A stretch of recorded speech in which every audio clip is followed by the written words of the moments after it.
सर्वान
निर्भय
घोष करू हरि कथा बाबा नका वाजू देते सदा नाम घोष करू हरि कथा तेने सदा चित्ता समाधान सर्व सुख ल्यालो सर्वालंकार आनंदे निर्भर डुलत सो असो ऐसा कोठी आठवची नाही देहेच विदेही भोगोदशा सर्व सुख ल्यालो सर्वालंकार आनंदे निर्भर डुलत सो तुका म्हणे आम्ही झालो अग्निरूप लागो नेदी पाप पुण्यांगा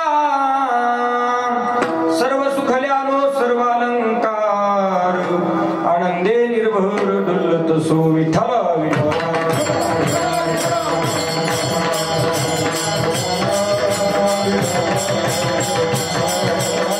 सदा नाम घोष करू हरि कथा सदा नाम घोष करू हरि कथा तेने सदा चित्ता समाधान सर्व सुख ल्यालो सर्वालंकार आनंदे निर्भर डुलत सो विभुं विनुनादं चरन्तं दुरन्तं स्वयं लीलया गोपवेशं ददानं गवामृन्दकानन्दनं चारुहासं परब्रह्मलिङ्गं भजे पाण्डुरङ्गं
चरणा संतांच्या त्यांच्या कृपादाने कथेचा विस्तारू बाबाजी सद्गुरु दास तुका कलावज्ञ जीव धरार्तावतारम कलांकांक तेजोदिका मोदिवक्रम कलानिशबादापनुदार दक्षम समाधिस्तमूर्तिं भजे ज्ञानदे ओम नमो सद्गुरु तुकया ज्ञान दीपा नमो सद्गुरु सच्चिदानंद रूपा नमो सद्गुरु भक्त कल्याण मूर्ती नमो सद्गुरु भास्करा पूर्ण कीर्ती श्री संताची या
साष्टांग हे करी दंडवत काय माझी वाणी मानील संताशी रंजव चित्तासी आपुलिया मस्तक माझा पायावरी या वारकरी संताच्या विको कमी करा आवाज द्या विको नको जास्त बोलता सेवे लागे सेवक झालो तुमच्या लागलो निज चरणा आहो स्वामी तुकया देवा यावरी न करावा वीर मस्तक माझा पायावरी या वारकरी संताच्या सदा नाम घोष करू हरी कथा तेने सदा चित्ता समाधान सर्व सुख ल्यालो सर्व अलंकार आनंदे निर्भर उल्लत सो प्रस्तुत प्राप्त सडी सेवेसाठी निवडलेला भंग वैराग्याचे महान मुकुटमणी देवनिवासी श्रीमंत जगद्गुरु तुकाराम महाराज जगद्गुरु तुकाराम महाराजांचा पंचमेवेळ गाथेतील अगदी साधा सरळ सोपा सर्वांच्या सुपरिचित असणारा आणि जगद्गुरु तुकाराम महाराज या अभंगाच्या माध्यमातून आम्ही सदा भगवंताचं चिंतन केल्याच्या नंतर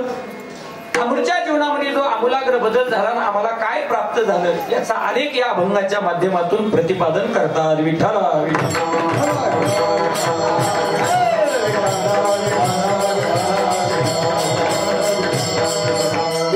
कीर्तनाला सुरुवात करण्या अगोदर अल्पसा परिहार द्यायचा तो असा. वैकुंठवासी स्वानंद सुखनिवासी कोंडाजी बाबा डेरी असतील, वैकुंठवासी स्वानंद सुखनिवासी सहात बाबा वायकर असतील, वैकुंठवासी स्वानंद सुखनिवासी वाजवणे बाबा असतील, वैकुंठवासी स्वानंद सुखनिवासी अनेक आपल्या परिसरातून दिग्गज महाराज मंडळी असतील, यांच्या कृपा आशीर्वादानं व अनेक महाराज मंडळींच्या मार्गदर्शनाखाली आणि समस्त ग्रामस्थ मंडळी होसगेवाडीकर आणि परिसरातून असणाऱ्या सर्व भाविक भक्तांच्या अथक सहकार्यातून चालत आलेला हा भव्य दिव्य स्वरूपाचा अखंड नामयज्ञ सोहळा मुक्काम पोस्ट होसगेवाडी या गावामध्ये प्रतिवर्षी प्रमाणे याही वर्षी अत्यंत उत्साहाच्या वातावरणामध्ये हा अखंड नामयज्ञ सोहळा संपन्न होत असताना मला वाटतं 40व्या वर्षातील असणारी ही द्वितीय दिवसाची कीर्तनरूपी सेवा माझ्यासारख्या अल्प पामराच्या वाट्याला येऊन प्रमागे काय फोडिले म्हणणार धन्याचा तो माल येथे मी हमाल भारवाही मज पामराही काय थोर पण पायेची वाहन पायी बरी. कीर्तनासाठी उपस्थित असणारे सर्व श्रोतू वर्ग असतील, सर्व विशेष करून महिला मंडळ असेल आणि द्यावे तेवढे धन्यवाद समस्त ग्रामस्थ मंडळी होसगेवाडीकरण आहे. गावात मंदिर असल्याशिवाय मजा नाही. जी प्रसन्नता वाडीत आल्याच्या नंतर, मंदिरात गेल्याच्या नंतर, वाडीत प्रवेश केल्याच्या नंतर मिळते ना, ती प्रसन्नता 2-3 वर्षामध्ये बंद झाली होती. आता जावं याच गावचा असल्यामुळं नाही का भरपूर वेळा येणं होतं, पण आता मंदिरात गेल्याच्या नंतर इतकी प्रसन्नता वाटते. मंडळी खऱ्या अर्थानं भगवान परमात्म्याचं विराजमान काल या ठिकाणी झालं, तसं 40 वर्षापूर्वी झालंच होतं, पण पुन्हा या ठिकाणी मूर्तीची प्राणप्रतिष्ठा केली.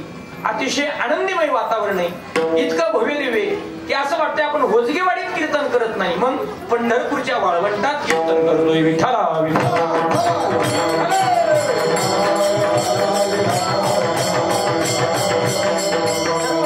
विशेष सहकार्य असं समस्त ग्रामस्थ मंडळी, विशेष करून तरुण मंडळ, मुंबईकर मंडळ, ग्रामस्थ मंडळी सर्वांना कोटी कोटी धन्यवाद देतो. कीर्तन सेवेच्या माध्यमातून आज ज्यांचं विशेष माझ्या कीर्तनाला सौजन्य आहे ते आदरणीय आमचे आजोबा दगडूबाबा भोजगे यांच्या स्मरणार्थ आमचे मेहुणे आदरणीय सुखदेव दादा भोजगे यांच्या माध्यमातून आजचं कीर्तन सौजन्य आहे, त्यांना धन्यवाद देतो. कीर्तन सेवेच्या माध्यमातून ज्यांची खऱ्या अर्थानं आज विशेष माईकची सिस्टीम आहे नाही का मंडळी.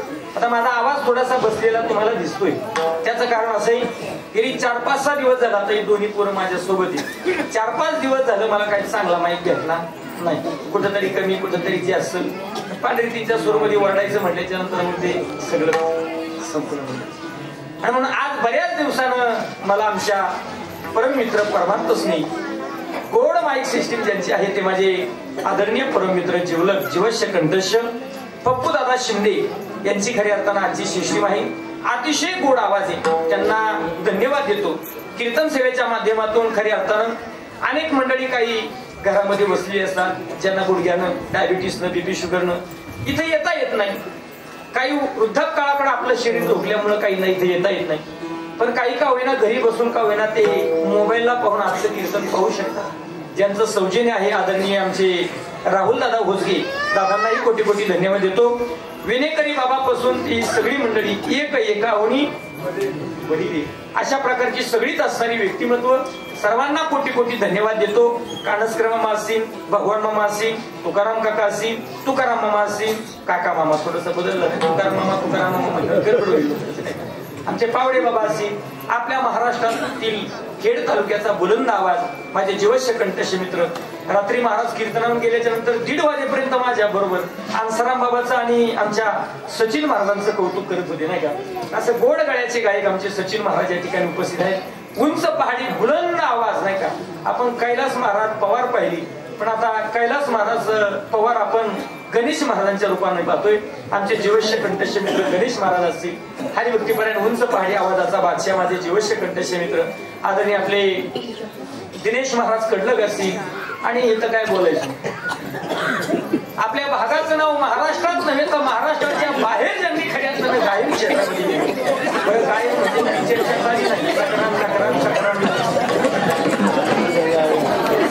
काय झालं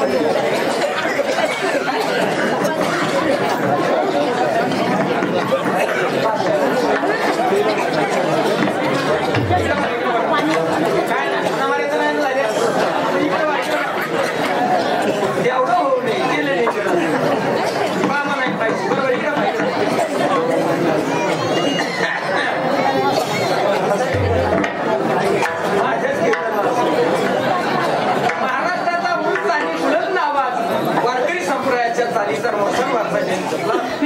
आदरणीय आमचे मार्गदर्शक आदरणीय अंसरा बाबा अभंग महाराजांना कोटी कोटी धन्यवाद देतो. कीर्तन सेवेच्या माध्यमातून युवा कीर्तनकार एक गोड कीर्तन करतात. चांगली वक्तृत्वाची खरी आपण ज्यांच्याकडे शैली त्या आमच्या गावातील असणारे नवोदित युवा कीर्तनकार करण महाराज गोपाळे असतील. हरिभक्तीपरायण वारकरी संप्रदायाच्या चालीचा वारसा अर्जुन मामा. तसं पाहायला गेले का आमचे असणारे जीवलग मित्र आमच्या गावातील नवोदित युवा कीर्तनकार युवराज महाराज चोपडे सुंदर वारकरी साठी म्हणतात आणि चांगला पाठा पण आहे नाही का. अशी तयार होणारी मंडळी त्यांनाही धन्यवाद देतो. कीर्तन सेवेच्या माध्यमातून आपल्या अवधर गावचंच नव्हे तर आपल्या खेड तालुका वारकरी संप्रदायाचं वैभव त्या दिवशी अंसाराम बाबा होते.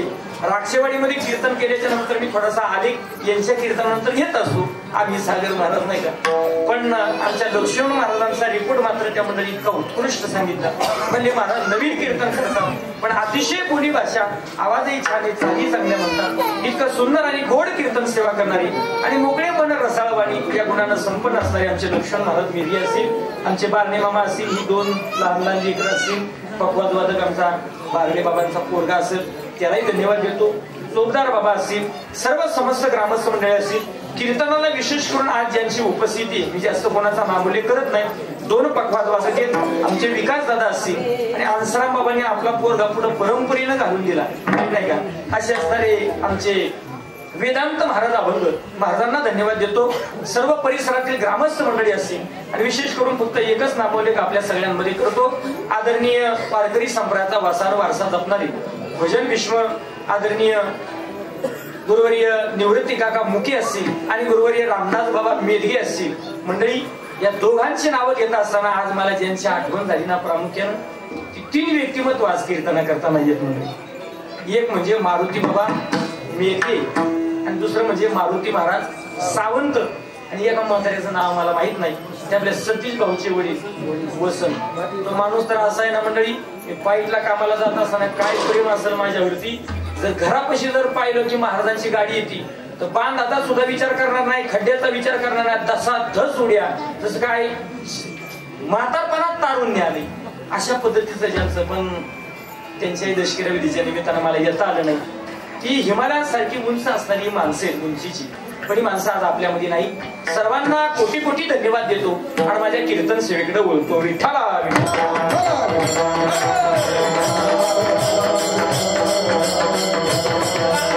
एकच तास उरलेला आहे, एक तास उरला खटबंद आहे असं. ऐका मंडळी, माझ्या दगड बुद्धीनं जेवढा या अभंगाचा भाव प्रत्येक चरणाचा आपल्यापर्यंत पोहोचवण्याचा मी प्रयत्न करणार आहे.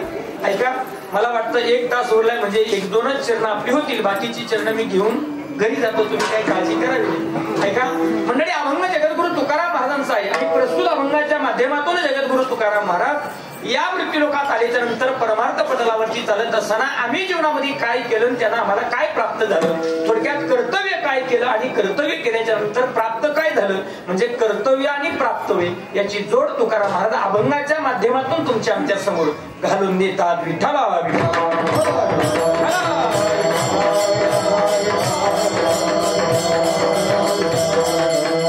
सुटल न सुटल पण पहिल्यांदा संपूर्ण चरणाचा भाव तुमच्या समोर मांडतो. म्हणजे जगद्गुरु तुकाराम महाराज म्हणतात, आम्हाला मृत्यूलोकात आल्याच्या नंतर समाधान प्राप्त झालं.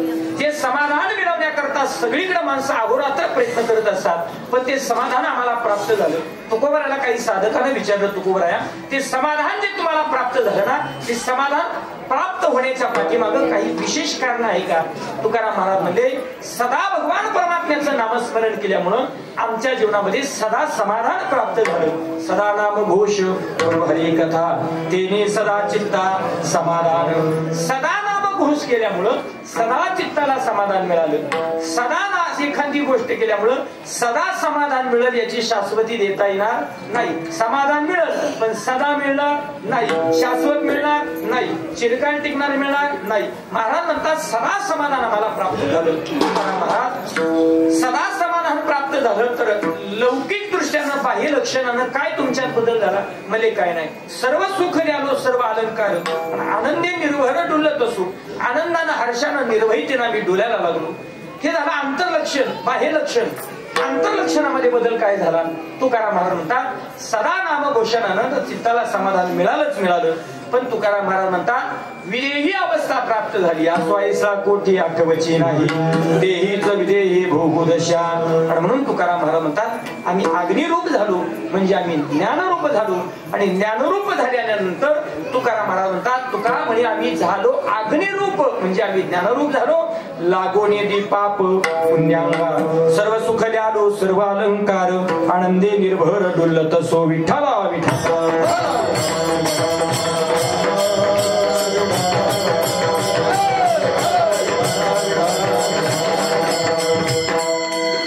प्रामुख्याने 3 वर्ग समाजामध्ये पडतो. पहिला वर्ग या मृत्यू लोका जीवाचा, दुसरा वर्ग आहे देवाचा आणि तिसरा वर्ग आहे साधूचा. जीव या मृत्यू लोकामध्ये मंडळी येतो, देवाला या मृत्यू लोकामध्ये यावं लागतं आणि संत महात्मे या मृत्यू लोकात येतात. ऐका, देवाला आणावं लागतं, जीवाला यावंच लागतं, साधू महात्मे स्वतःहून येतात. हे सगळ्यांना आपल्याला ज्ञात आहे. पण प्रत्येकाचं जीवन उद्दिष्ट वेगळंय.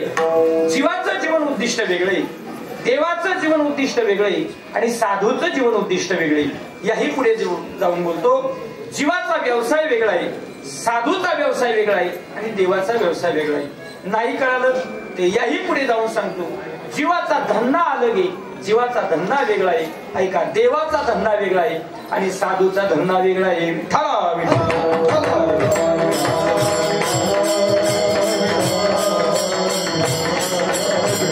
जीवाचं जीवन उद्दिष्ट, जीवाचा व्यवसाय आणि जीवाचा धंदा अलग आहे मंडळी. या वर्गाचा धंदा अलग आहे. जीवाचा धंदा काय आहे मंडळी? जीवाचा धंदा हा कीर्तनात सांगण्यासारखा नाही. कारण प्रत्येक माणसाचा धंदा हा वेगळा असतो आणि कोणाचे काय धंदे आहेत ना हे फक्त ज्याला त्याला माहीत असतात. शेजाऱ्याला सुद्धा चावल लागू देत नाहीत. इथं बसताना कडक टुपी, कडक खादी, सगळं टकाटक बसतात. पण हे वरून झालं, पण आतमध्ये कोणाचा काय धंदा चाललाय हे ज्याचं त्याला माहिती आहे. विठ्ठला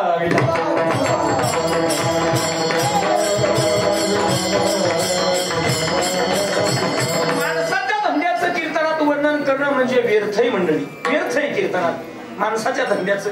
कारण कोणाचा धंदा काय, कोणाचा धंदा काय, कोणाचा धंदा काय मंडळी. माणसाचा धंदा असा आहे, तिसरा भाव साप असलच याची शाश्वती देता येणार नाही. विठ्ठला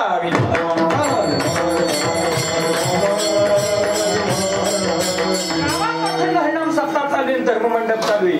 खिशात 500 रुपयाची नोट होती काढली, त्या जो वर्गणी गोळा करणार नाही त्याच्या समोर अशी टाकली. काय केली? दिली नाही. काय केली? टाकली. घे वर्गणी मला माझी. येताना तुम्हाला चांगलं दिसलंय पण ती देण्याचा भाव मात्र आलं की त्याला वाटलं 500 रुपये द्यायचं. काला झाला का अशी मीटिंग दारू पैसे ना म्हणजे भाव आलं का असो. कोण कोणत्या भावनेनं देतो तर कोण कोणत्या भावनेनं देतो. माणसांचा दिसायला धंदा चांगला वाटतो, बरा वाटतो, पण आतमध्ये मात्र काय धंदा चालला हे ज्याचं त्याला माहित असतं. वरबंदी माणसं कर्म करताना चांगली दिसतात मंडळी, पण आतमध्ये कोणाचा भाव कोणता आहे हे काही सांगू शकत नाही. महिला मंडळ, तुमच्या गावात एखादी म्हातारी मिली, मरू नये अशा धर्ममंडपाला बोलू नाही, पण चला दृष्टांता पुरतं चालते. एखादी म्हातारी तुमच्या गावात मिली, मेल्याच्या नंतर शेजारच्या गावात तिची पोरगी असती, तिला फोन फिरवला, ती पोरगी आली. आल्याच्या नंतर तिनं पांढरी चारचा पिटी लावून सोर लावला आणि आई आई म्हणत आली. मंडळी, तिचा सोर सुनन ऐकला म्हणजे जी म्हातारी मिली तिच्या सुनन आणि जी आली तिच्या भाऊजाईनं. आता ननंदबाई आली, इतकी जीवाच्या आकांतानं ओरडतीनं मंडळी, तिनं सुद्धा ननंदबाईच्या स्वराला सोर लावला आणि पंचमचा पांढरी चारचा सोर लावला. दोघी रडायला लागल्या. मंडळी, म्हातारी मिली, दोघींचा सोर सारखा आहे, रडण्याचा आतला भाव सारखा आहे गाव आहे का? तुम्ही खरं बोलताय कीर्तनात, खोट्या नाही बोल. मला सांगा, आतला भाव सारखा नाही. महाराजांचं प्रमाणे काय? सासूसाठी रडे सून आणि भाव अंतरीचा बिंग. माझ्यावरच सांगत नाही, तुकाराम महाराज म्हणतात सासूसाठी रडे सून अवश्य रडते, पण अंतरातला भाव मात्र अलग. मुलगी रडते, मायेचा सागर आटला म्हणून. आता भुजगेवाडीच्या भंडाऱ्याला मला कोण फोन करी, कोण बोलवणार? मायेचा सागर आटला, मायेचा उमरा थोडासा जरा फरका झाला म्हणून मुलगी रडत असते आणि सुनबाई रडते. मुलीसारखा भाव आहे का? नाही नाही, तिचा भाव असा असतो, बरी एकदाची कटकट गेली बरोबर. तुकाराम महाराज म्हणतात सासूसाठी रडे सून आणि भावांतरीचा. मला सांगा, माणसांची कर्मवर पाहताना वरपंगी कर्म मात्र चांगली दिसतात पण आतला भाव आला नसतो. मंडळी सांगून जाईल दृष्टांत. काय झालं, एकदा भीमाशंकर सारखं अभय अरण्य होतं आणि त्या अभय अरण्यातून एका कलेक्टर साहेबाला कसलं तरी सर्वे करण्याकरता जायचं होतं आणि सर्वे करण्याकरता सचिन महाराज ते कलेक्टर साहेब रस्त्यानं चालली.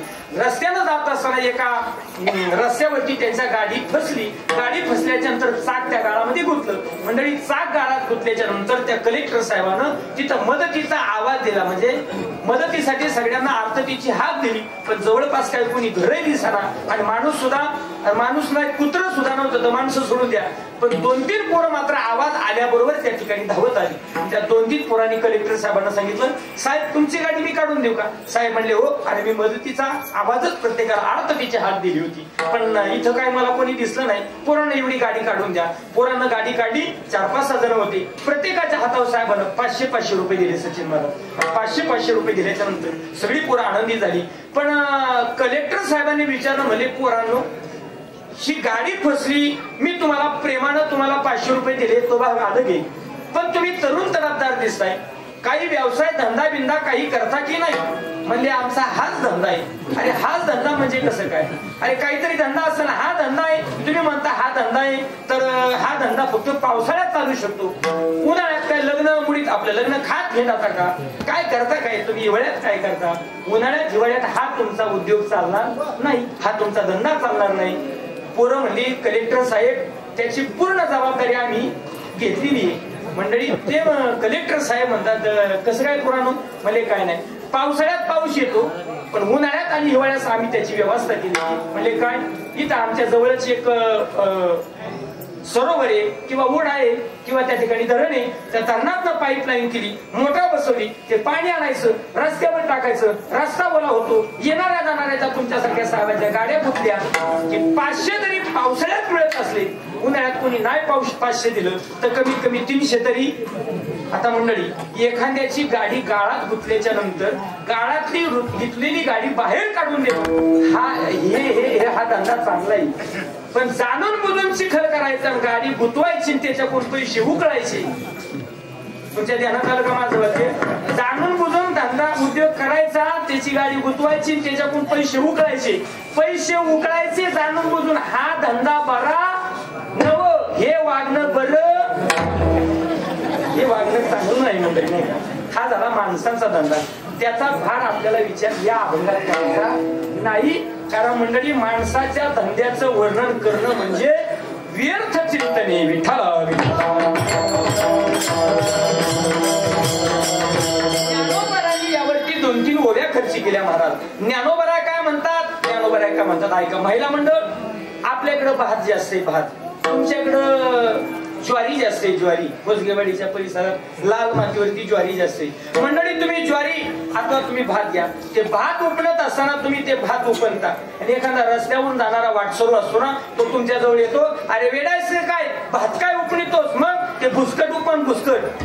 आता मला सांगा, जर भाताच्या दाण्याच्या दृष्टीनं जर तुम्ही दाणे भात उपणण्यापेक्षा जर ते भुसकट उपणीत राहिला, किती उपणण्याच्या नंतर तुमच्या हाताला धान्य लागलो? अजिबात नाही. जसं दाण्याच्या दृष्टीनं खऱ्या अर्थानं तो असणारा कोंडा उपणणं हे ज्ञानोबऱ्या म्हणतात व्यर्थ आहे. कणू सांडोने उपणीला कोंडा जैसा, ज्ञानोबऱ्या म्हणतात तसा तो व्यर्थ आहे. ज्ञानोबऱ्या दुसरी ओवी खर्च करतात. ज्ञानोबऱ्या म्हणतात, राखुंडी फुंकिता काय दिपू लागे. ज्ञानोबऱ्या फार सुंदर बोलतात. मंडळी मला सांगा, महिला मंडळ, आपल्याकडे स्वयंपाक कोण बनवतो? तुम्हीच ना? हा, मग मला सांगा, स्वयंपाक आपण बनवता. आता गॅस आले पण बऱ्यापैकी आपल्या घरात चुली थोड्या असतात, पाणी तापवण्यापुरत्या का विना. जास्त माणसं आल्याच्या नंतर भाकरी करायला. मला सांगा, चुलीतली राख तुम्हाला माहिती, एखादी राख जर गार मुटूक पडलेली असते म्हणजे त्यातला अग्नी हा नामशेष झालेला असतो. अशी गार मुटूक पडलेली राख आहे. त्या राखेला तुम्ही जर विचार केला का हिला फुंकायची, अग्नी प्रज्वलित करायचा, अशी गार मुठूक पडलेली राख असते तिला फुकणी घेतली आणि तिला जर तुम्ही किती फुंकेर मारीत बसले तर किती तासानं तिच्यातून अग्नी प्रज्वलित होईल मंडळी? होईल का? गार मुठूक पडलेल्या राखेतून अग्नी प्रज्वलित होऊ शकत नाही. आणि अग्नीच्या दृष्टीने जर तुम्ही राख फुंकीत असाल ना तर ज्ञानोबा म्हणतात राख फुंकत न तुमचं काय आहे? व्यर्थ आहे. राखुंडे फुंकिता काय दीपू लागे. अजून तिसरं उदाहरण, तिसरी ओवी ज्ञानोबा खर्च करतात. स्वप्नीच या घाय काय मरेसाचे. ज्ञानोबा म्हणतात जसं काय उदाहरणार्थ तुमच्या वाडीमध्ये जाऊ द्या वाडीचं, तुमच्या गावामध्ये जाऊ द्या गावाचं, परिसराचं, कुणी अंगा ओढून की त्यामुळे मी जरा परिसरात जातो. आपल्या जवळपास एखादा जर माणूस असेल आणि त्या माणसानं जर आपली कॉलर धरली, थोडासा जर आपल्याला धक्काबुक्की केली, आपल्यात ताकद नाही त्याला मारण्याची, पण मनामध्ये विचार आला याला एक दिवस हाता घालून काढायचा, पण आता नाही, कारण आपल्यात तेवढी ताकद नाही. मग त्यानं काय करावं? त्याने ना स्वप्न पडलं. स्वप्न पडल्यावर तो माणूस स्वप्नामध्ये आला आणि स्वप्नात आल्याच्या नंतर त्याला मारायचं होतं जागृती, पण नेमका तो स्वप्नात पुढे आला. यानं त्याची कॉलर धरली, असा बडबड बदलला, इतका मारला बोलताच तुम्ही नाही मंडळी. किती मारल्याच्या नंतर, किती रक्त टाकल्याच्या नंतर त्याला लागल. ज्ञानोबा म्हणतात हे कशात आहे? स्वप्नात आहे. स्वप्नात कोणी किती कोणाला मारलं तरी ते लागत नाही. स्वप्नीच या घाय काय मरेसाचे. ज्ञानोबा म्हणतात अशा प्रकारे माणसाच्या धंद्याचं वर्णन करणं म्हणजे व्यर्थ आहे. चला पुढे पुढचा वर्ग आहे. पुढचा वर्ग कोणाचा आहे? देवाचा. जीवाचं जीवन उद्दिष्ट वेगळे, जीवाचा व्यवसाय वेगळा आहे, जीवाचा धंदा वेगळा आहे. तसा 2 नंबरचा वर्ग आहे देव. देवाचं जीवन उद्दिष्ट वेगळे, देवाचा व्यवसाय वेगळा आहे आणि देवाचा धंदा वेगळा आहे. मग देवाचा धंदा काय? मला म्हणतात घेऊनी या चक्र गदा, घेऊनी या चक्र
त्याचा काय आहे?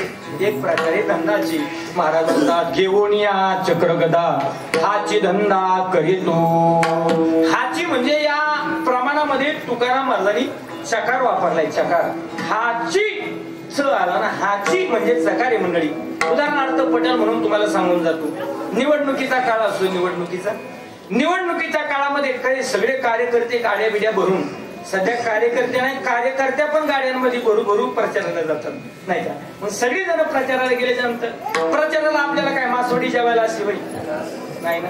दिवसभर पायपीट करायची, या वस्तीवर जा, या वस्तीवर जा, त्या गावात जा, त्या वस्तीवर जा, त्या वाडीवर जा, घराघरापर्यंत जा, दारादारापर्यंत जा, चुलीपर्यंत जा, मावशी काय आई काय बाई काय मावशी काय काय काय म्हणायचं. दिवसभर इतका जीव काढतात. फक्त एकच येऊन येणार कोण भांगर महाराजाशिवाय म्हणा की एवढंच सुद्धा तसा मी का उभा राहणार हे उभं करणं नाही मोठी. येऊन येणार कोण जिंदाबाद जिंदाबाद दिवसभर वरडत असे सकाळपासून संध्याकाळपर्यंत. बरे ही जी मंडळी येतात प्रचाराला यांना कोणी घरी नेतं का चला चला चला तुम्हाला मासवड्या बनवतो तुम्हाला श्रीखंडपुरी बनवतो नाही. मग दिवसभर यांचं खाद्य काय या मंडळींचं वडापाव आणि मिसळ पाव. आता पावात काय काय दम असतो अहो पाव खावा तर जीव निसता पाव पाव करीतो काय काय पावात दम आहे का मंडळी. आणि मग असंच मंडळी प्रचार करता करता सासरवाडीत गेली. काय प्रचार सभा सासऱ्याने याला पाहिलं याचा काळा कुठे झालेला चेहरा याची दाढी याचं गाल आतमध्ये गेलेलं डोळ्यात गेलेली चेहरा सुकलेला एवढी डोळीचे कण अंगावर पडलेले. आणि मग मात्र सासरेच्या मनामध्ये विचार आला हा बाबा दिवसभर फिरवतो याला काही कोणी खायला दिलं का नाही. म्हणून सहज सासराजवळ गेला जावाला म्हणला जावाय बापू तुमचं सगळं उरकलं ना मग तुम्ही जेवायला या म्हणल्याच्या नंतर सासरीच्या मनात विचार आला. आता हा बुवा म्हणतो तुम्ही जेवायला या मी म्हणजे काही एकटा नाहीये.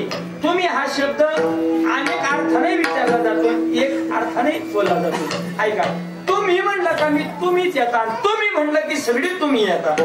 जावाय मात्र जरा संकटात पडल्यासारखा झाला मनात विचार आला आता या 50-100 जणांना जर घरी न्यावा तर अख्ख्या बटाट्याची पट्टी लागेल का नाही.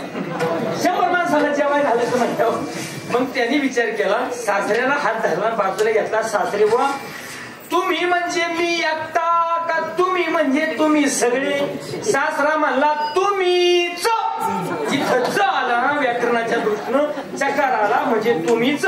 तसं भगवान परमात्मा हाच धंदा करतो.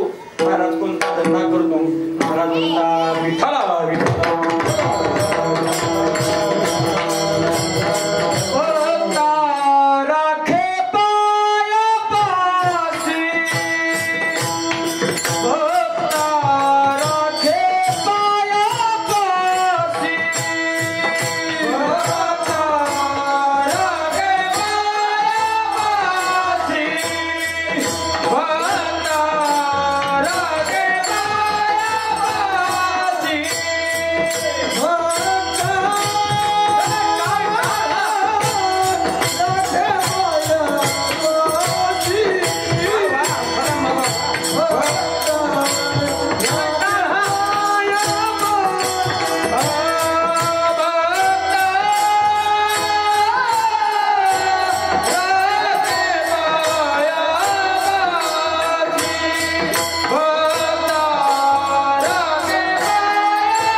भक्ताचा सहार करणं, भक्ताला पायाजवळ ठेवणं, मुळात भगवान परमात्मा युगानुयुग या मृत्यू लोकात अवतार धारण करत असतो.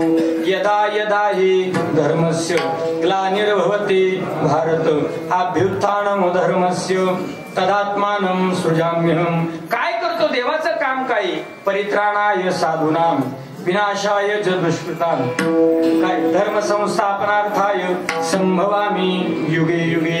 युगानुयुग भगवान परमात्मा अवतार धारण करतो, पण 3 कारणाला अवतार धारण करतो. पहिली गोष्ट परित्राणाय साधूनां, साधूसाठी तो अवतार धारण करतो. दुसरी गोष्ट दुर्जनाची क्लिअर कटिंग करतो, नाही का? क्लिअर कटिंग मारून टाकतो. क्लिअर कटिंग म्हणजे मारून टाकतो, दुर्जन मारून टाकतो. तिसरी गोष्ट धर्माची संस्थापना करतो. हा देवाचा काय झाला मंडळी? काय झाला देवाचा? हा धंदा झाला. धंदा जीवाचा धंदा अलग आहे, देवाचा धंदा अलग आहे. आणि मंडळी पुढे सांगतो साधूचा धंदा अलग आहे. साधूचा काय धंदा आहे? दिन रजनी हाते धंदा गोविंदाचे पवारे, गोविंदाचे पवारे, गोविंदाचे पवारे.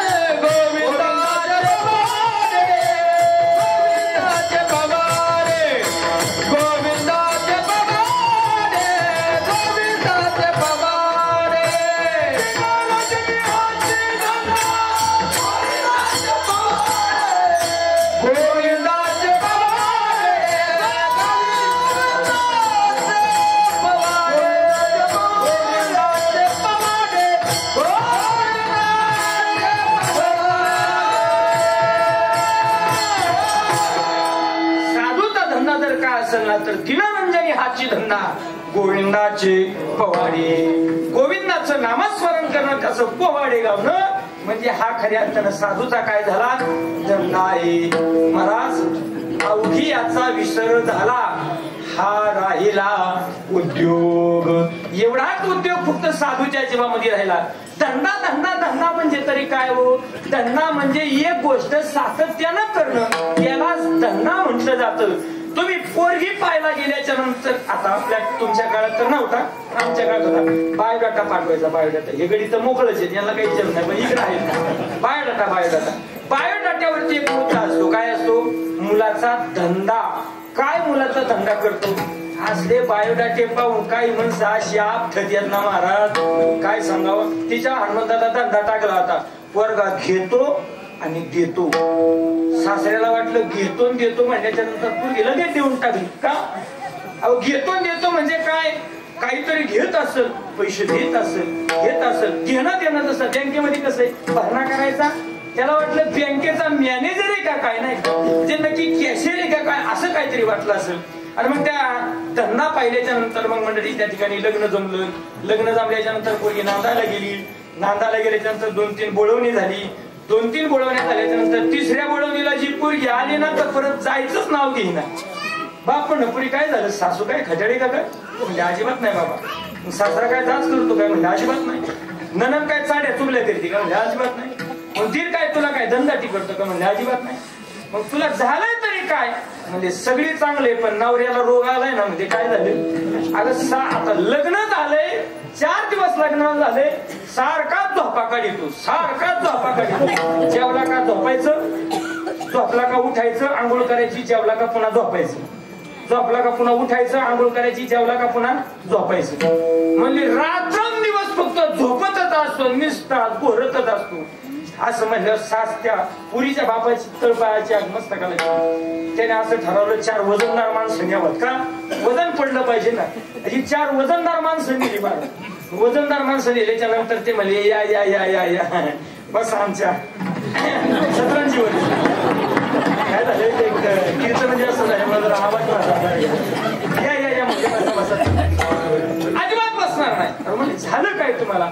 पहिलं सांगा पोरगा काय करतो? तुम्ही म्हणले होते पोराचा धंदा आहे, घेतो आणि देतो. म्हणजे हो आजही त्याचा तो धंदा चालू आहे. म्हणजे पुढं जाऊन बेडरूम मध्ये बघत होता हा ढवळा ढर घोरतोय, श्वास घेतोय सोडितोय, श्वास घेतोय सोडितोय. म्हणजे हाच याचा काय आहे धंदा आहे. एखादी गोष्ट सातत्यानं करणं त्याला धंदा म्हटलं जातं. विठ्ठला विठ्ठला.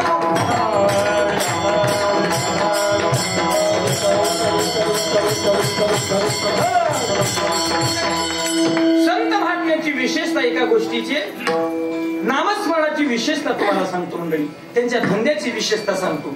ऐका, पहिली गोष्ट संत महात्मे जागृतीमध्ये भजन करतात, जागृतीत भजन करतात. महाराज रामेश्वर भट देहू गावाला आले, तुकाराम महाराज कुठे आहेत म्हणून विचारलं.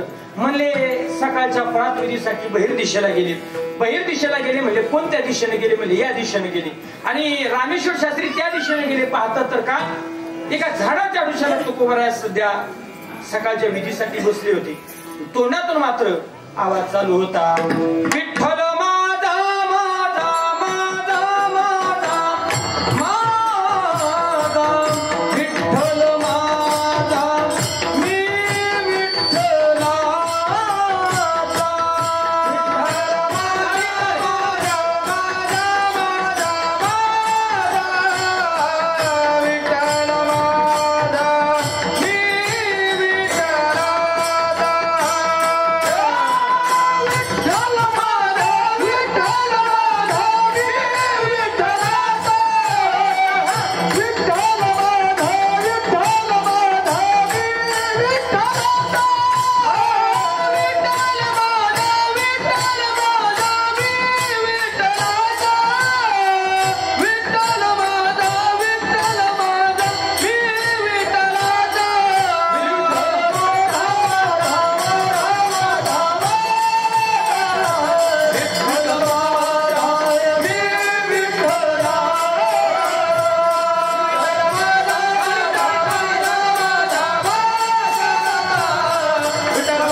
विठ्ठल विठ्ठल भजन करत होते. पण चला थोडस आपले जरा जागृती राहावी याकरता विठ्ठल माझा माझा, ठीक आहे, विठ्ठल विठ्ठल भजन करत होते. आणि म्हणजे रामेश्वर शास्त्री आले, म्हणजे काय रे लय मोठा स्वतःला समजून घेतो आणि या घाणेरड्या जागेवर देवाचं पवित्र नामस्मरण करतो, थोडस मनाला तुझ्या काही वाटत नाही. लय अभद्र शब्द बोलली, पण आपली तितकी लायकी नाही, त्यामुळे आपण बोलणार नाही. मंडळी तुकोबाराला लय उन्हा काढलं, पण तुकाराम महाराज मध्ये काय करू, माझी मज झाली अनावर वाचा, छंद या नामाचा घेतलासे, गोविंद गोविंद मनाला लागली छंद, मग गोविंद ते काया, भेद नाही देवा तया. पहिलं चरण घ्या, गोविंद गोविंद मनाला लागली छंद. एवढा छंद भगवान परमात्म्याच्या नामस्मरणाचा लागला ना, ही वाचा माझ्या ताब्यात राहिली नाही. म्हणजे जीभ तुझ्या ताब्यात नाही वे रे, दाखव तुझी जीभ. जीभ दाखवली तुकोबारांनी, धरली ना हातामध्ये, धरली हातामध्ये. म्हणजे कोणत्या जीभ ना, आता कोणती वाचा तुझ्या ताब्यात नाही म्हणतोस ना, कसा म्हणशील विठ्ठल विठ्ठल. संपूर्ण अंगावरचा केस नि केस उभा राहिला आणि केसा केसातून दोन्याला विठ्ठल विठ्ठल विठ्ठल. मंडळी जागृती संत महात्म्य पांडुरंग द्यारी पांडुरंग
पांडुरंग ध्यानी, पांडुरंग मनी, पांडुरंग जागृती स्वप्नी, पांडुरंग महाराज जागृती स्वप्नात फक्त पांडुरंग मनात देणार.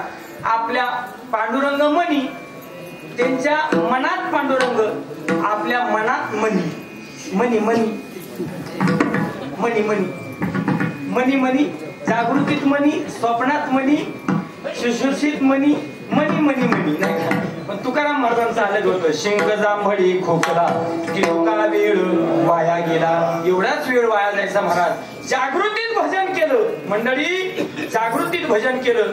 पण तुकाराम महाराजांना स्वप्न जरी पडलं ना, स्वप्न, त्या स्वप्नात सुद्धा ते नामस्मरण करायचे. कारण तुकाराम महाराजांना जो काही गुरुने उपदेश केला तो कशात केला मंडळी? स्वप्नात केला. काय? बाबाजीने स्वप्नी येऊन तुकया अनुग्रह दिलेला. हा स्वप्नात झालेला अनुग्रह मंडळी. स्वप्न स्वप्न स्वप्न म्हणजे काय? ऐका, स्वप्न स्वप्न म्हणजे काय? तुकाराम महाराजांना स्वप्नात पांडुरंग आठवत होता, स्वप्नात देव येत होता. त्याचं कारण असंही, ते पांडुरंग ध्यानी मनी त्यांच्या पांडुरंग असल्यामुळं झोपायच्या क्षणाला ज्यावे त्यांच्या मुखारविंदात तर तेच नामस्मरण जर बाहेर येत असेल ना मंडळी, तर स्वप्नामध्ये तेच येतं. ज्ञानोबऱ्या म्हणतात स्वप्न स्वप्न म्हणजे अलग वेगळं तरी काय आहे? जागता जवळ आशीजे ध्यानी भावना भावीजे, डोळा लागत खेपू देखीजे ते ती स्वप्नी. काय मंडळी? झोपायच्या टायमाला जे काही अंतःकरणात चालू असतं ना, तेच स्वप्नामध्ये येतं. मंडळी काल या धर्ममंडपात कीर्तन झालं. महिला मंडळी तुम्ही कीर्तन ऐकून घरी गेल्याच्या नंतर झोपल्याच्या नंतर तुमच्या स्वप्नात कालचं कीर्तन आलं का? नाही. कधी देव आला का? नाही. आपल्या स्वप्नात काय येतं? काय येतो? अगं काय सांगू तुला, अगं रात्री 4 वाजता अशी छाती धडापली, अशी येऊन बसलो. कोण बसलो? भूत. भूत. पूर्वीच्या काळी भूत असायची.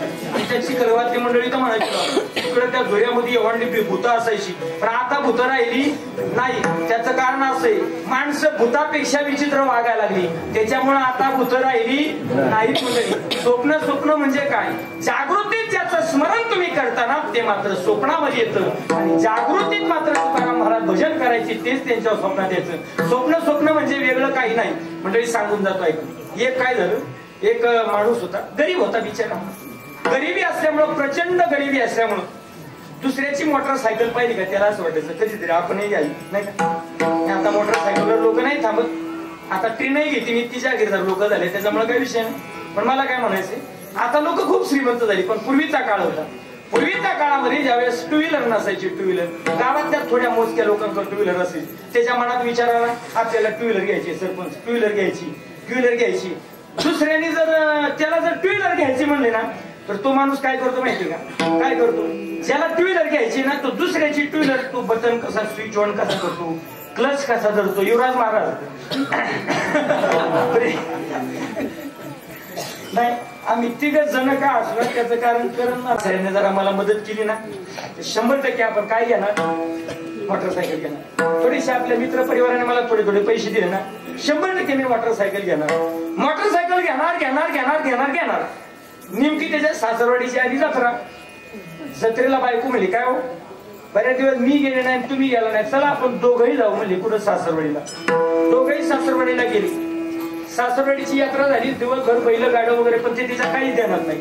कोणाची मोटरसायकल त्यांनी पाहिले का? त्याच्या डोक्यात एकच, मोटरसायकल घ्यायची, मोटरसायकल घ्यायची. संध्याकाळी सासरवाडीत जाऊन झोपलो. तर याच्या घरी जसं 18 विश्वदारिद्र्य होतं तसा याचा सासरा काय श्रीमंत नव्हता. मग त्याच्या घरी 18 विश्वदारिद्र्य. आता त्याच्या घरी झोपायला साध्या गोधड्या नीट नव्हत्या. दोघा नवरा बायकोन म्हणून एकच गोधडी दिली. जरा विनोदा नाही का सोडून द्या, सिद्धांत बसला याचा विनोदच घेऊन करीत जाशाल काय म्हणलं. एकच गोधडी दिली हनुमंताला. एक गोधडी दिल्यामुळे ती गोधडी एवढी अपुरी असायची. तिच्या घरी गरीबीच ना. त्याला जर डोक्यावर गोधडी घ्यायचं म्हणलं का पाय उघडे पडायचे, आणि पायातून गोधडी खाली झाली का डोकं उघडं पडायचं. बायकोनं गोधडी वडली का नवरा उघडा पडायचा, नवऱ्यानं गोधडी वडली का बायको उघडी पडायची. अशी अपुरी गोधडी. आणि तिला एक छिद्र. काय झालं मंडळी? तिला एक छिद्र. हे रात्री झोपायला गेलं, बऱ्याच वेळ इकडून तिकडे तिकडून इकडे तिकडून इकडे याची फक्त एकच घालमेल चालू होती. कधी मी एकदा 2 व्हीलर घेईन, कधी मी एकदा मोटरसायकल घेईन, कधी मी एकदा मोटरसायकल घेईन, अशी मोटरसायकल घेईन, किक मारीन, गेअर टाकीन, क्लच सोडीन, ऍक्सिडेंट दाबी सासरवाडीला सासरीच्या दरबारात गाडी नाही का असं डोक्यात होत. मंडळी काय पाहतात असं पाहता पाहता डुकला लागला ज्ञानोबरा म्हणतात जागताच वासीजे ध्यानी भावना भावीजे डोळा लागत खेपो देखीजे त्याची स्वप्नी. मंडळी जे जागृतीत होता ना झोपायच्या टायमाला त्याला स्वप्नात आता हे गेलं स्वप्नात आणि पडलं ना त्याला स्वप्न कशाचं गाडी बुकिंग केली गाडी गेलो ना खेळला एका फुलाच्या दुकानातून मस्त असा डबल गुच्छाचा हार घेतला. अरे असा गमक्या हार घेतल्याच्या बायकोनं लगेच ताट केलं पुरी कुंकवाची घेतली कुंकू घेतलं लगेच कालवलं लगेच गाडी आली गाडी आल्याबरोबर लगेच तिला मार्गाडावर स्वस्तिक काढलं कोणी बायकोनं लगेच त्याच्यावरती खोपडीवरती स्वस्तिक काढलं तिला हार घातला पेढ्याचा तुकडा घेतला तो तिच्या मार्गावर ठेवला त्याच्यानंतर खोबरं काढलं ते मार्गावर ठेवलं गुळ घेतला ते मार्गावर तांदूळ घेतलं मार्गावर टाकलं अजून काय काय असं बरंच काय काय असं हे सगळं टाकलं आणि मग बायको म्हणली होय हो लय गाडी गाडी करीत होते ना बसा की गाडीवर बसलं ना मंडळी त्या गाडीवर फक्त ध्यानात राहू द्या कुठं बसलं गाडीवर स्वप्नात जसं का स्वप्नात गाडीवर बसलं त्यानं स्विच ऑन केला स्विच ऑन केल्याबरोबर त्यानं तिकाशी बाहेर काढली. मंडळी याचा पाय नेमका त्या सासरेच्या अशी जोराची किक मारली म्हणतात किक मारल्याबरोबर मंडळी मंडळी तडकन आवाज आला गोधडी आपली बायको उठली ना बायको ती म्हणजे हो काय झालं तुम्हाला काय झालं तुम्हाला तो काय म्हणला माहिती का मला काही पण होऊ दे फक्त तू मला जॅम धरून का ती म्हणते आवा तुम्ही सासरवाडी दे आपण झोपते का मला याला म्हटलं जातं पण हे स्वप्न कशामुळे पडतं तुम्ही जागृती याचं चिंतन करा ना ते स्वप्नामध्ये येतं मंडळी. तुकाराम महाराज आधी साधू संत जागृतीत भजन करायचे मंडळी जागृतीत भजन करायचे स्वप्नात भजन करायचे. पुढचा मुद्दा ऐका मंडळी संत महात्म्यांनी संजीवन समाधी घेतली ना समाधीमध्ये सुद्धा भजन करतात. ज्ञानदेवी घेतो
समाधीत भजन करतात आणि संत महात्मे महाराज या कुडीतून आत्मा निघून गेल्याच्या नंतर सुद्धा त्यांचा देह मात्र भजनच करत असतो. मंडळी झाली घटना अशी एकदा काय झालं मंडळी मंगळवेड्यामध्ये मंडळी भिंत म्हणजे वेश कोसळली आणि त्या वेशीमध्ये मात्र पांडुरंगाचा देडीवाळ भक्त असणारे श्री संत चोखोबा मात्र त्यामध्ये गुदमरून मृत्यू झाला आणि गुदमरून मृत्यू झाला. शेकडोनं माणसं महाराज मंगळवेड्यामध्ये मिळली भिंत कोसळून मिली.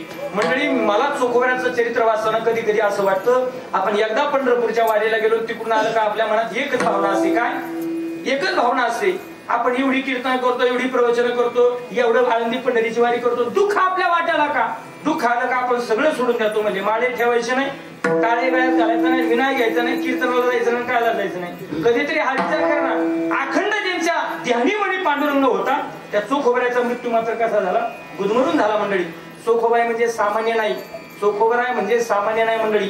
चोखोबऱ्याचा जन्म हा स्वयंभू आहे कोणाच्या आईच्या उदरातून नाही.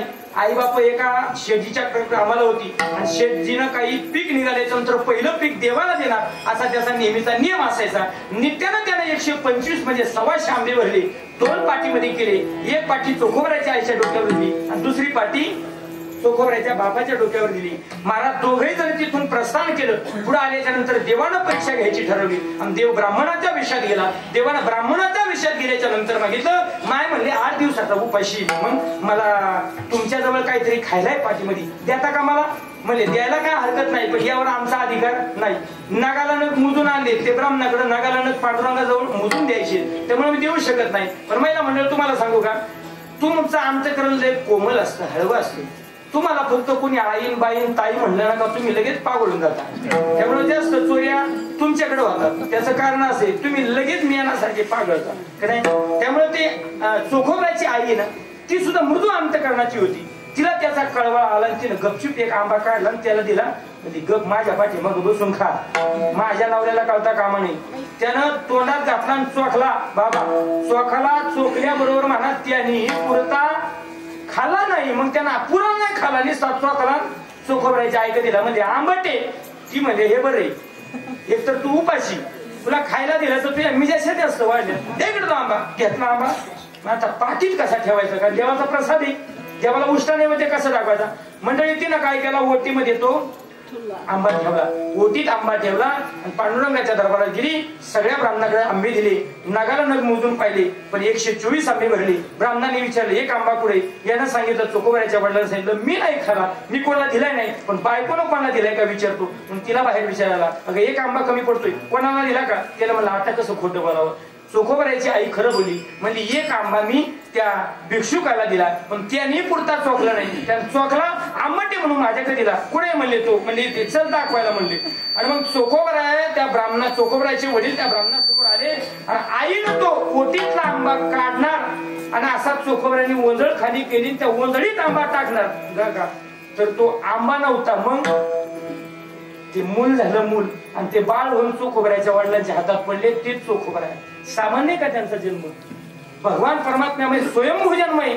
त्या चोखोबरायावर भिंत कोसळली, चोखोबराय गेली. मंडळी मला काय सांगायचंय, या कुडीतून आत्मा निघून गेल्याच्या नंतर सुद्धा मेल्यावर सुद्धा हे शरीर काय करतं, नामस्मरण सोडित नाही. ही संतांच्या जीवनातली विशेषता आहे. मंडळी काय झालं, ज्यावेळेस भिंत कोसळली आणि पांडुरंग परमात्म्याने नामदेवरायाला सांगितलं, नामदेवराया हे नामदेवराया, अरे तू जातोस का मंगळवेढ्याला? म्हणजे काय देवा आता तिथं अफाट गर्दी.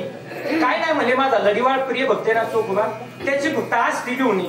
म्हणजे देवा तू असं बोलवताना जसं काय पाहतच राहावं, काय तू असं बोलवताना पाहतच राहावं. आता तिथं काय त्या हाडांवरती असं काय नाव टाकलंय का, शिकाय का लेबल लावलं, हा पांडुरंग फॅक्टरीचा माल आहे म्हणून. देव म्हणले अरे तू फक्त वरचं पाहिलं, तू आत्मचैतन्य नाही पाहिलं.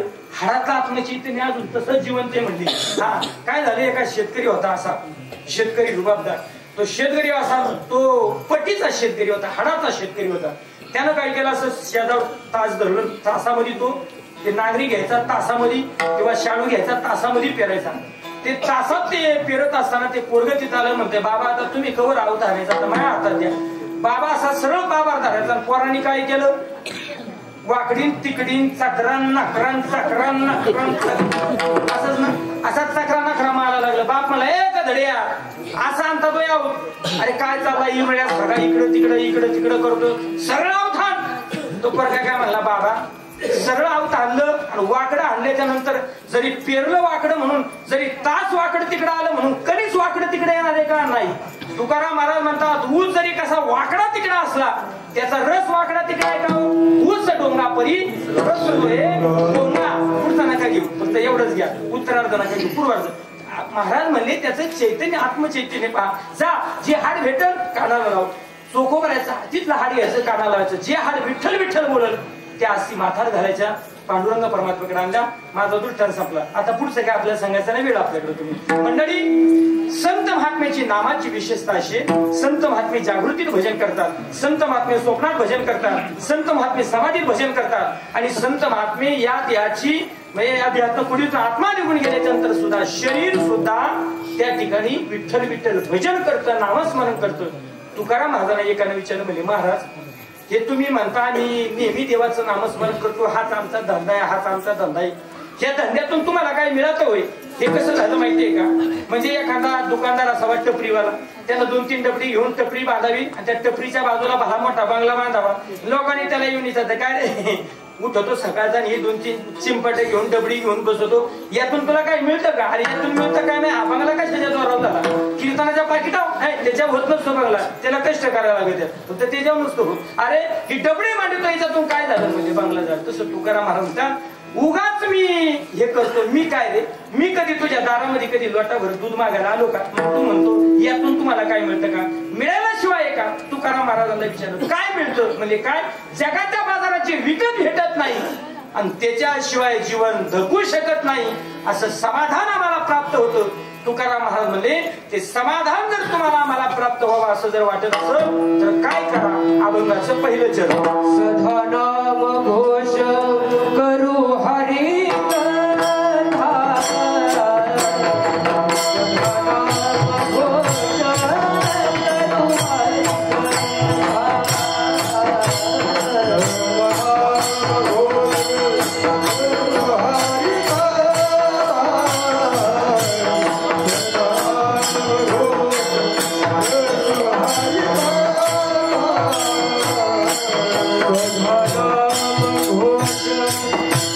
हरी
सदा नाम घोष करू हरी कथा तिनी सदा चित्ता समाधान विठ्ठल विठ्ठल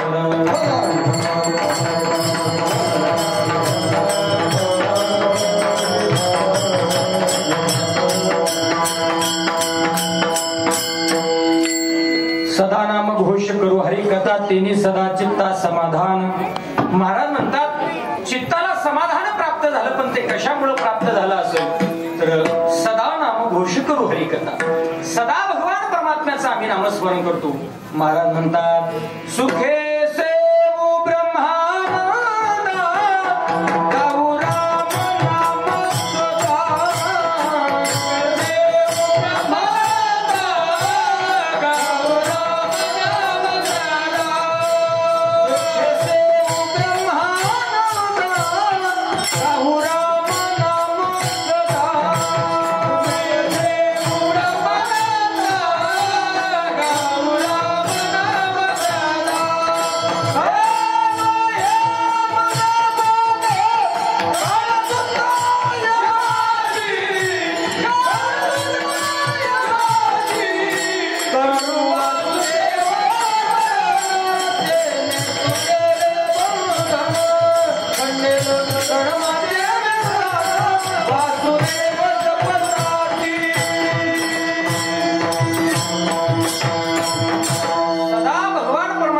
नामस्मरण करतो. काय अजून त्याचा फायदा झाला? फायदा अभंगाच्या दुसऱ्या चरणामध्ये सर्व सुख झालं सर्व अलंकार सर्व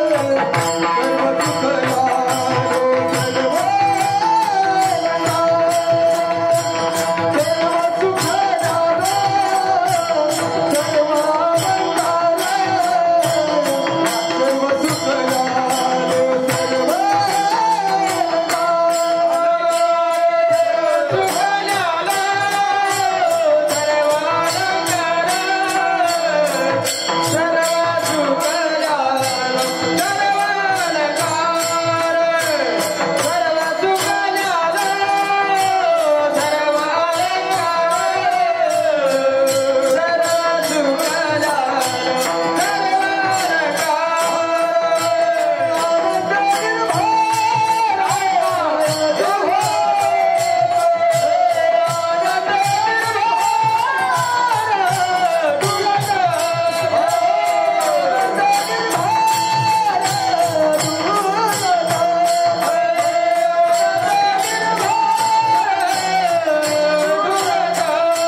समाधान मिळालंच मिळालं.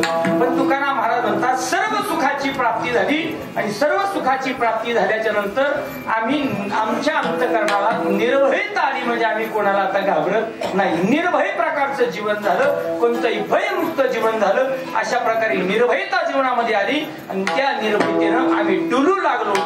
डुलताना माणसं दोन प्रकाराने डुलतात. असं डुलतात त्याला झोप येणं म्हणतात, असं डुलतात त्याला काय म्हणतात हे तुम्हाला माहिती. मंडळी, नाचण्यामध्ये 3 प्रकार पडतात.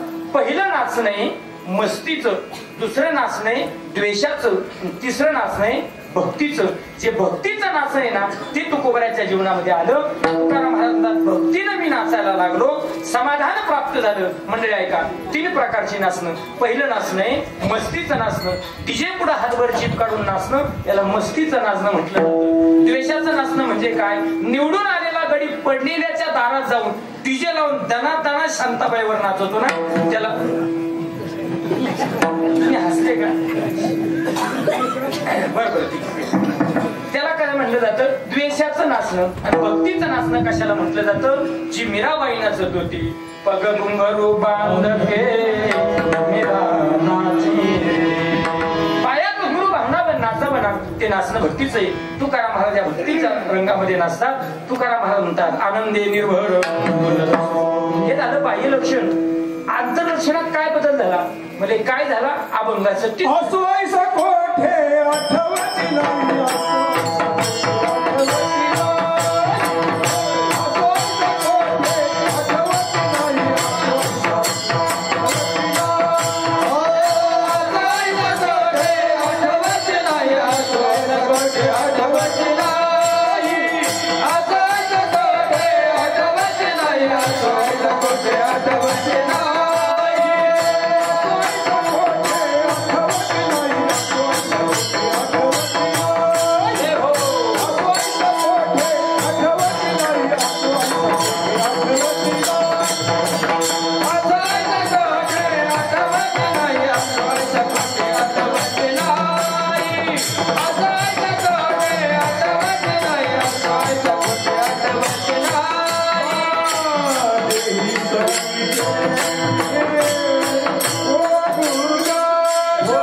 तुकाराम महाराज म्हणतात विदेही अवस्था प्राप्त झाली.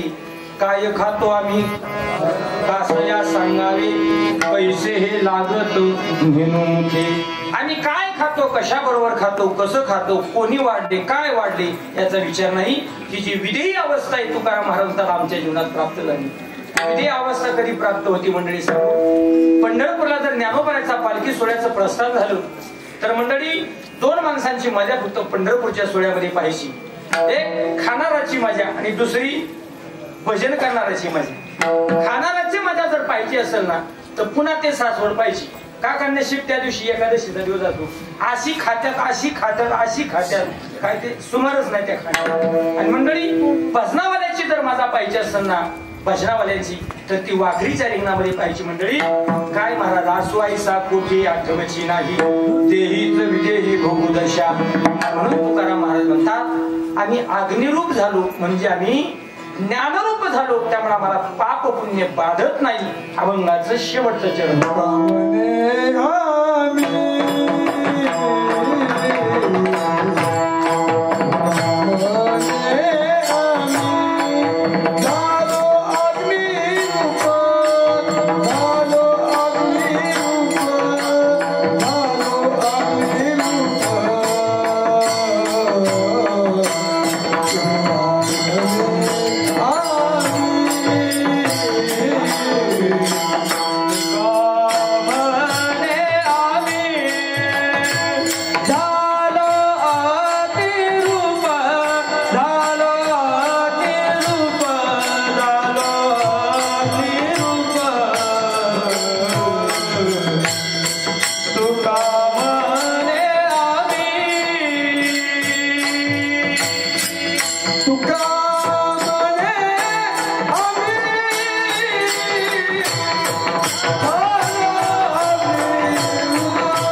मी झालो अग्निरूप लागू निधी पाप पुण्यांगा सर्व सुखल्यालो सर्व अलंकार आनंदी निर्भर डुल्लत असो.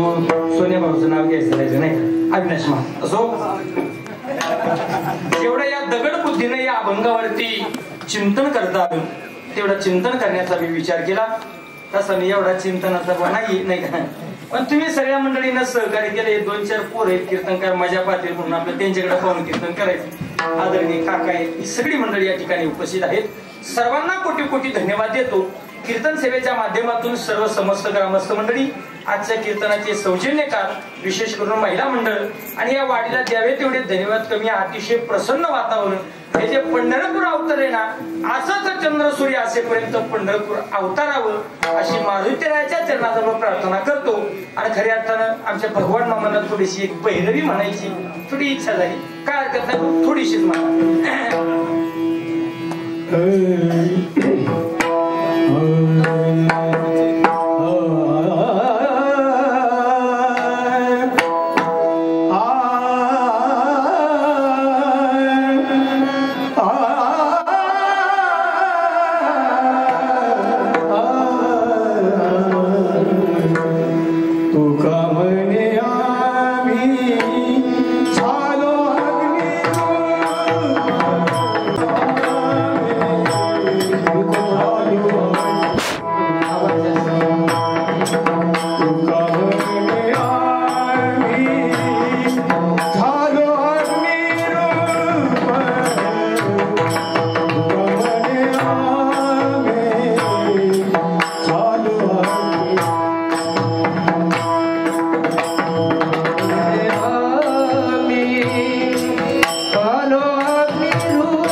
सर्व